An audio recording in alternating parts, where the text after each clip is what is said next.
Hi, this is Mrs. Gerhart, and today I'm going to go over getting your watercolor painting ready by starting to sketch on the watercolor paper. So the first thing you need to get is a piece of watercolor paper. One side is a little bit rougher, the other side is a little bit smoother, and the smooth side is the back side. The first thing you're going to do is you're going to print your first and last name, your homeroom number, and your period on the back.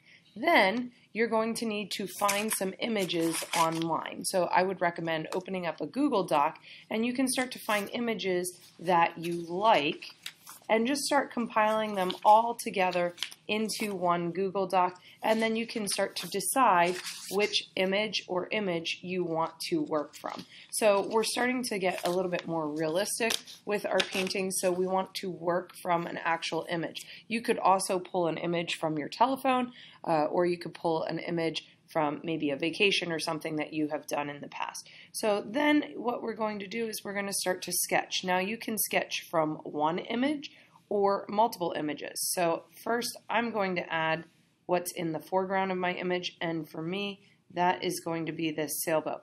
Now I want to actually look at an image as I'm drawing it so that I get all the specific little details that would normally get missed if I were just trying to think about what a sailboat might look like from out of my head or out of my mind.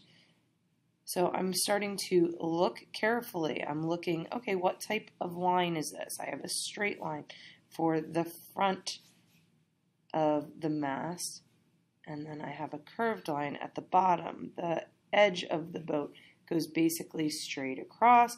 I have an angle, and that we see that it's sitting up out of that water a little bit, but we do see that the water also affects that boat.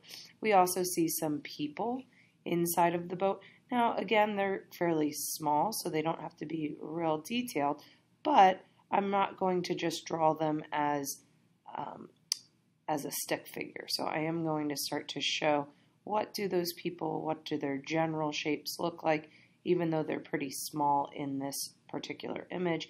And I have a motor on the back of the boat here as well. The horizon line needs to be at least halfway up your page, and in this case there is a city in the background, so I'm going to start to add that as well. Now I'm noticing on my video that you're having a hard time seeing. I'm drawing very, very lightly. I'm going to move this up to the camera, and you can see how that boat is starting to appear. So I have something big, it's down near the bottom of my piece, and it's in the foreground, and it's very detailed. Now I'm going to add at least one thing in the background, and it's going to be much smaller, probably that a finger can cover it. This probably at least 4 fingers or bigger for the foreground, and then I might also have some other things in the background as well. So I'm going to add a cityscape in the background of this picture. I'm actually going to pull it from a different image than the first image. So the first thing you're doing is you are creating a sketch. What's in the foreground, what's in the background, any other details that you need on your watercolor paper. Remember to draw lightly.